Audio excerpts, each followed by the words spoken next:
And now let's cross to the Leader Sports Desk for the latest local footy news with Tim and Chris. Thanks guys, it's good to be back on deck, and there's certainly been plenty of news since we last brought you up to date with the top stories from across Melbourne. We've had local stars receive AFL Draft Combine invites, an Essendon District Football League ruckman back on the AFL radar, a VAFA gun cracking the 100 goal milestone, and plenty more. The EDFL big man I referred to is none other than Keilor's Andrew Brown. The former Richmond ruckman was on Essendon's radar last year before the Bombers opted to recruit Sean McKernan from Adelaide and John Giles to top up their ruck stocks. But it appears Brown, the 2013 EDFL League medalist, could be a chance of earning another shot at the top level after playing the past 2 matches in Essendon's VFL side. Keilor has a tough run over the next few weeks, so Chris, it'll be interesting to see if the Blues try and recall Brown from the Bombers' VFL side. Yeah, certainly will be, Tim. Talking of Keilor, the Blues put together a pretty amazing match in the Essendon District Football League Premier Division last weekend as they hammered relegation-bound Northern Saints by 232 points. The win was highlighted by a 17-goal 5 third quarter, something even coach Mick McGuan found tough to believe. The win was Keilor's 7th on the trot as they stormed towards a second finals appearance in as many years. And just also on the EDFL, former Melbourne and Carlton footballer Brock McLean says he will weigh up his future with Aberfeldy at the end of the year.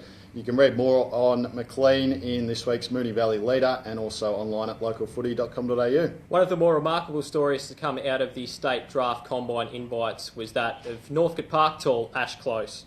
2 years ago, the key forward was playing for Ivanhoe in Victorian Amateur Football Association Division 2, but fast forward to 2015 and he's on the cusp of an AFL career after being one of 6 VFL listed players invited to the State Combine in October.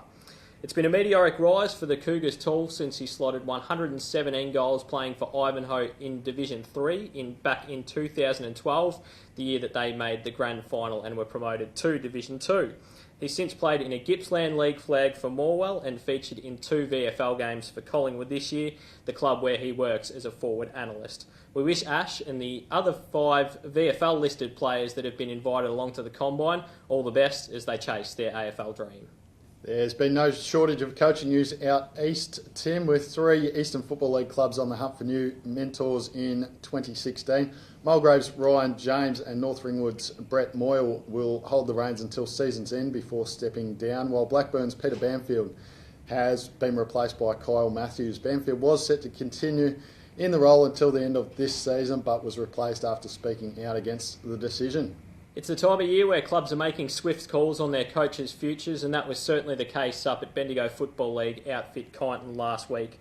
The Tigers axed second-year coach Mark Adamson on the eve of the 2015 final series, with the club a chance of featuring in finals for the first time in 12 years.